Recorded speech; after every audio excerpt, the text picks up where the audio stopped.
Salut à tous, j'espère que vous allez bien. Retour de la Liga, retour du football, retour du Barça. On a tous hâte, les amis. Hein. J'imagine que toi aussi t'es cité chez toi. Retour de la Liga, donc demain, avant match, Barça Rayo Vallecano. C'est parti.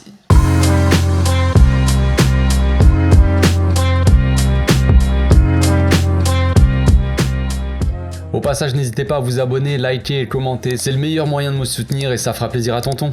Évidemment, la grande question qui est sur toutes les lèvres, c'est est-ce qu'on va pouvoir enregistrer toutes nos nouvelles recrues avant le premier match de Liga? Je ne sais pas, les amis, je ne sais pas. Ça fait beaucoup. Il y a Dembélé, Lewandowski, Rafinha, Kessié, Koundé, Christensen et même Roberto, les gars. Même Roberto, on pourrait pas l'inscrire. Vous imaginez? Roberto, homme le plus important de l'équipe. Le Barça a quand même officialisé l'accord du 4e levier ce matin. Barça Studio, 24,5% pour 100 millions. Voilà, donc on va ramasser encore. Je ne sais pas si ça suffira à enregistrer toutes les recrues, peut-être certaines mais pas toutes. Après il y a aussi l'accord avec Piqué aussi, qui devrait normalement finir de boucler tout ça et qu'on puisse enregistrer justement toutes ces recrues là. A voir si ça se fera avant demain, peut-être aujourd'hui, c'est ce qui avait été annoncé hier. Hein. Logiquement on pourra enregistrer tout le monde les gars, logiquement. Donc on va partir du principe que tout le monde sera là, toutes les recrues et en pleine forme, hein. Premier match de la Liga donc à domicile. Début de quelque chose de grand, les amis. Quelque chose de gigantesque. Le Barça démarre donc officiellement sa nouvelle ère, on va dire, avec ses nouvelles recrues, avec le coach Xavi.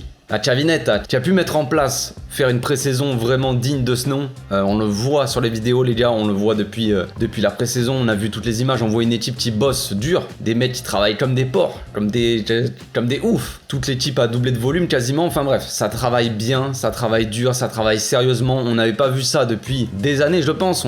Peut-être que même, personnellement, j'avais jamais vu une équipe qui bosse autant. Le Barça, en tout cas. On s'était habitué les dernières années avec des mecs qui trottinent un peu, qui font des petits exercices, mais sans plus. Là, tu sens que Xavi n'est pas là pour blaguer. La saison dernière, quand il est arrivé en plein milieu de la saison, j'en avais déjà parlé plein de fois, j'avais dit, le problème c'est que Xavi ne pourra pas mettre en place sa préparation, tout ça, faire une vraie préparation digne de ce nom et qui colle avec le jeu qu'il veut mettre en place, on va dire. Parce que mettre un pressing constant ou un gros pressing sur l'équipe en face, mais sans préparation physique qui va avec, c'est impossible. Donc voilà, donc on a une équipe qui bosse bien et une équipe qui se complète vraiment en termes de profil, en termes de joueurs vraiment de haut niveau aussi. Donc je pense que la saison va être sympa, très très sympa à regarder, de toute façon ça c'est clair.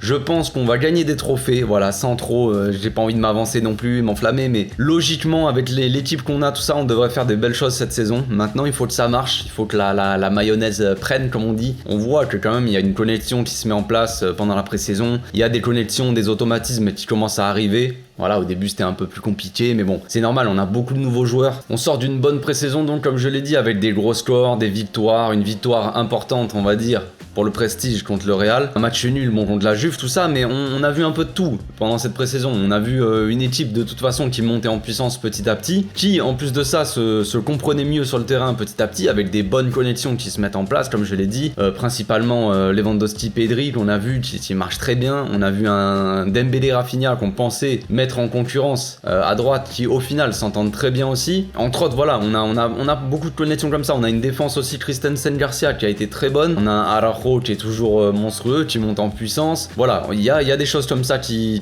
sont pas mal. On a vu Baldé aussi qui est intéressant, mais qui devrait partir en prêt malheureusement. Heureusement pour lui, malheureusement pour nous, je sais pas, mais voilà. Le Barça arrive en pleine forme après sa victoire dans le trophée de l'Amper, même si ça reste un match amical, tout ça, contre une équipe assez faible. Le principal de ce match-là, c'est d'avoir des automatismes, toujours un peu plus, et surtout de prendre la confiance aussi, et de renouer aussi avec le public après une fin de saison peut-être un peu plus compliquée, en tout cas une saison ou plusieurs saisons blanches au final, à passer à remporter aucun trophée, ça devient compliqué. Les supporters au bout d'un moment ils en ont marre, c'est bien de voir une équipe qui joue bien, tout ça, mais ils veulent aussi des trophées. On veut retrouver un peu de la gloire, les gars, on va pas se mentir. Mais là, avec l'arrivée des nouveaux joueurs, donc Laporta forcéément il a envoyé un message, on va dire, un message à tout le monde, un message aux supporters pour dire le Barça va revenir sur le devant de la scène. Il a envoyé un message à toute l'Europe, on va dire, pour dire le Barça aussi est de retour, les gars, mais aussi il envoie un message à l'équipe pour dire voilà, on a une jeune équipe comme ça qui n'a quand même quasiment rien gagné comme trophée depuis qu'ils sont là, forcément. Difficile avec tout ce qui s'est passé, tous les coachs qu'on a eu et tous les... Bref, c'était un peu le bordel. Là, on a un Laporta qui envoie aussi un message aux joueurs pour dire j'ai confiance en vous et je signe des nouveaux joueurs pour améliorer l'équipe et pour construire une équipe vraiment que voilà, qui doit gagner, qui doit à nouveau triompher. Il nous laisse pas en galère voilà, on sait que c'est difficile pour nous d'acheter des joueurs avec tout ce qui se passe, avec le fair play financier, tout ça. Pourtant, Laporta avec son équipe, hein, on n'oublie pas Alemany, évidemment. Enfin bref. La pré-saison est finie, tout repart de zéro les gars, on démarre la Liga, voilà, on sait pas comment ça va se passer évidemment. Ok, on a fait une bonne pré-saison, tout ça, mais tout le monde repart un peu de zéro. La compétition vraiment commence et ça sera pas la même chose. Ça sera pas des matchs amicaux, tranquillou, voilà, évidemment c'est différent. La seule chose que je peux dire, comme je l'ai déjà dit, c'est que le Barça arrive en forme, physiquement, voilà, mentalement aussi, voilà, ils ont la confiance. On a marqué pas mal de buts, tout ça, mais ça veut pas dire non plus qu'on va démarrer la Liga, qu'on va faire des 9-0 à tout le monde les gars. On va pas s'enflammer, calmons-nous un peu, mais on s'attend quand même à une belle entame de championnat. Voilà. Concernant le Rayo Vallecano, eux, ils ont eu une pré-saison assez mitigée. J'ai un peu regardé vite fait les résultats, on va dire, parce que j'ai pas vraiment regardé les matchs. Hein. Mais voilà, mitigé un peu. Ils ont des victoires, des défaites, des matchs nuls, voilà. Ils ont impressionné aussi. Ils ont fait un match nul contre Manchester United. Bon, voilà, United, on sait que ils sont pas au top. Voilà, ils ont beaucoup de nouveaux joueurs. Ils ont pas un effectif très complet. Ils ont le nouveau coach qui arrive. Voilà, l'histoire avec Ronaldo. Donc bref, pas partir là-dedans, mais c'était un peu compliqué. Mais ils ont fait quand même un beau match nul contre United. Ils ont bien embêté. Et voilà, le Rayo, ça reste une équipe quand même assez dangereuse et sur des attaques assez rapides, les petits cochons. Je me rappelle de la saison dernière où ils faisaient des attaques très rapides ou du jeu long, tout ça, ça allait très vite. On se faisait prendre dans le dos de la défense comme ça, mais très rapidement, on se prenait un but venu de nulle part comme ça. Il se passe rien, d'un coup, jeu long, tac, ça s'accélère, on se prend un but. Complexe. Donc c'est pas une équipe facile à jouer. Voilà, la saison dernière, on sort quand même de deux défaites contre eux, 2 fois 1-0. À l'aller, bon, il y avait Koeman, tout ça, voilà, les conditions étaient pas réunies. On avait une équipe qui était confiance 0, niveau de jeu 0, on avait personne qui souriait les gars. Il y avait aucun sourire, ni les supporters, ni Koeman, ni les joueurs. Il y avait personne qui était content. Limite, on marquait des buts, on faisait la tronche tellement qu'on était à la rue, quoi. Après, il y a Xavi qui est arrivé, ça jouait mieux. Le match retour, on a quand même perdu 1-0 à domicile. Voilà, pour dire que c'est pas évident. À l'époque, bon, il y avait Ter Stegen qui était peut-être pas à son top. Disons que à ce moment-là, moi je l'avais un peu zappé, ça m'était sorti de la tête, mais quand même, à ce moment-là, on prenait des buts quand même sur la moindre frappe. Bon, donc on va passer maintenant à la composition d'équipe directement, hein, on va pas parler pendant 6 heures. Je partirai donc en 4-3-3 avec Ter Stegen dans les cages. À droite, mon petit Sergi Roberto. À gauche, Jordi Alba. Oui, je mettrai Roberto à droite, les gars. Pour moi, quand on voit la pré-saison, Roberto il est passé devant Dest, concrètement. De toute façon, tout le monde est passé devant Dest, même moi, les gars, je suis passé devant Dest. Donc pour vous dire un peu le niveau. À gauche, j'aurais bien aimé voir Baldé, mais on sait qu'il va sûrement partir. Donc autant commencer à mettre les joueurs vraiment qui vont faire partie du projet, quoi. Après, évidemment, je ferai rentrer Baldé en cours de match. Il le mérite, au vu de sa pré-saison et tout ça. J'ai envie de le voir jouer, j'ai envie de le récompenser. Dans l'axe, je partirai avec Araujo et Garcia. Ça me paraît être très bon comme défense, hein, on le sait. Les deux sont assez complémentaires. Koundé, pour moi, devrait rentrer en cours de match. Pour l'instant, voilà, il vient d'arriver, faut qu'il s'adapte un peu. Petit à petit, ça va se faire sur plusieurs matchs, ça va venir, mais pour le moment, je mettrai Koundé sur le banc. Je pense que c'est ce qui va se passer aussi, mais à voir. Est-ce que Koundé rentrera en deuxième mi-temps ? Je l'espère, je pense. Et est-ce qu'il va rentrer à droite ou est-ce qu'il va rentrer dans l'axe? Je ne sais pas. Je suis curieux de voir un peu ce que Xavi va mettre en place de toute façon. En 6, je mettrai Busquets évidemment. Busquets fondamental, inquestionnable. Après, pourquoi pas faire rentrer Pjanic en cours de match, histoire qu'il monte aussi en puissance le gars. Parce que si on doit compter sur lui cette saison, sachant que Nico est parti, va falloir qu'il monte en puissance, qu'il garde le rythme un peu. Parce que s'il joue 5 minutes par-ci par-là, ça va pas le faire. Je pense que Xavi veut l'intégrer vraiment à la rotation et j'espère le voir quand même en cours de match. Faut pas non plus épuiser Busquets toute la saison. On va pas non plus enchaîner 90 minutes à Busquets pendant toute la saison, non. Ça c'est pas possible. Pour l'accompagner, je partirai avec Pedri et Frenkie. Oui, dans mon 11 type les gars, j'avais dit que je mettrais Gavi et pas Frenkie, mais j'avais dit que ça dépendait des matchs aussi. Ça dépendait des équipes en face. Si on a une équipe qui est joueuse, j'avais dit que je mettrais Frenkie. Je pense que le Rayo c'est une équipe joueuse, en tout cas c'est une équipe qui n'hésite pas à attaquer. Il y aura de l'espace à mon avis. Donc Frenkie là-dedans il peut être très utile. Devant sans surprise je partirai avec Rafinha, Lewandowski et Dembélé. À voir si Rafinha joue à droite, à gauche, comme on m'a fait remarquer ça dans les commentaires sur mon 11 type. On m'a dit pourquoi tu mets Rafinha à gauche, je préfère à droite, tout ça. Les gars, moi je m'en fous. Je mettrai pas spécialement Rafinha à droite ou à gauche. En fait c'est peu importe.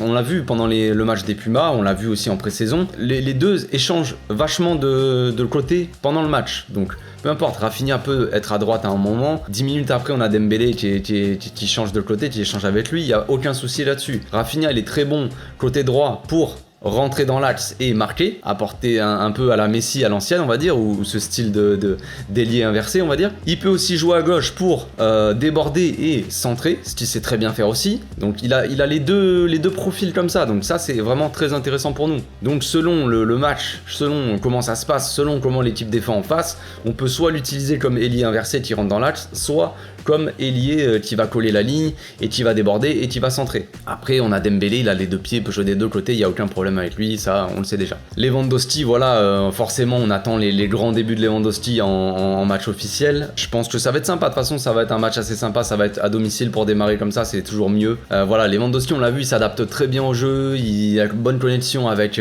ses attaquants, avec ses ailiers, avec Pedri, donc je pense que voilà, Lewandowski va énormément apporter cette saison, ça c'est clair. Je ferai aussi rentrer Aubameyang en cours de match, pourquoi pas, ça peut être sympa. Je ferai rentrer aussi éventuellement Kessié. Ça peut être pas mal. J'aime bien Kessié et j'ai aussi envie que le gars monte en puissance, qu'il garde le rythme, tout ça, et de le voir souvent rentrer en cours de match ou parfois même titulaire évidemment. Hâte de voir aussi Ferran Torres. Je sais pas s'il aura le feu vert médical pour jouer ce match. On sait qu'il a été blessé pendant toute la pré-saison, tout ça, donc voilà. Mais bref, j'ai quand même hâte de le voir dans cette équipe-là parce que mine de rien, ça critique beaucoup Ferran. Ok, il mérite certaines critiques, ça c'est sûr. Il mérite pas qu'on lui chie dessus non plus, mais il mérite des critiques. Après, je l'avais dit quand il est arrivé, Ferran, c'est du genre à bonifier un collectif, à vraiment rendre un collectif plus fort. C'est pas un joueur qui va briller par lui-même, c'est un joueur qui va faire briller les autres. Grâce à son placement, grâce à son jeu de passe, son jeu de combinaison, tout ça, voilà, bref. C'est un joueur qui va bonifier les mecs qui sont à côté de lui. Donc voilà, j'ai beaucoup d'attentes cette saison, j'attends aussi beaucoup de Dembélé. Évidemment, on attend évidemment beaucoup des recrues, tout ça, parce que voilà, on a hâte de voir Rafinha s'il va claquer des golassos à tous les matchs, je ne sais pas. Ce Lewandowski va finir avec 30, 40, 50 buts, je ne sais pas, c'est des questions, voilà, mais il y a quand même des joueurs comme ça que j'attends beaucoup, j'attends au tournant, on va dire. Mais Dembélé, j'attends énormément de lui. Voilà, c'est peut-être un des joueurs que j'attends le plus. On le sait, Dembélé, ça fait 18 ans qu'il est dans l'équipe. Au bout d'un moment, voilà, il a commencé à jouer la saison dernière, à vraiment enchaîner et tout ça, à plus se blesser, à être sérieux. Voilà, maintenant j'attends, c'est vraiment la première saison où Dembélé, il paraît vraiment sérieux et il paraît vraiment puissant. Fort, je veux dire, la pré-saison, il finit meilleur buteur de la pré-saison, les gars. Si on a un Dembélé, les gars, qui est meilleur passeur et qui devient en plus de ça buteur, attention, parce que Dembélé, on a tendance à l'oublier parce que celui-là est un peu un sketch, mais au début de sa carrière, quand il est arrivé à Dortmund, tout ça, Dembélé était très prometteur et il pouvait devenir peut-être un des meilleurs joueurs du monde, on va dire, ou en tout cas un des meilleurs ailiers, un top, vraiment un top player. On le sait qu'il a les qualités pour l'instant il n'avait pas le mental, il n'avait pas la psychologie, voilà, il se mettait pas dedans, je sais pas ce qu'il y avait comme problème, mais voilà, là on le sent sérieux, on le sent motivé, donc j'ai vraiment hâte de voir ce que ça va donner. Donc voilà, c'est tout pour aujourd'hui, on se retrouve les gars demain sur Twitch. Je vais faire un live Twitch les gars avant match, 1h30 avant le match, et évidemment un débrief sur YouTube comme d'hab, classique. Donc on se retrouve demain les gars, d'ici là passez une très bonne journée, portez-vous bien, ciao.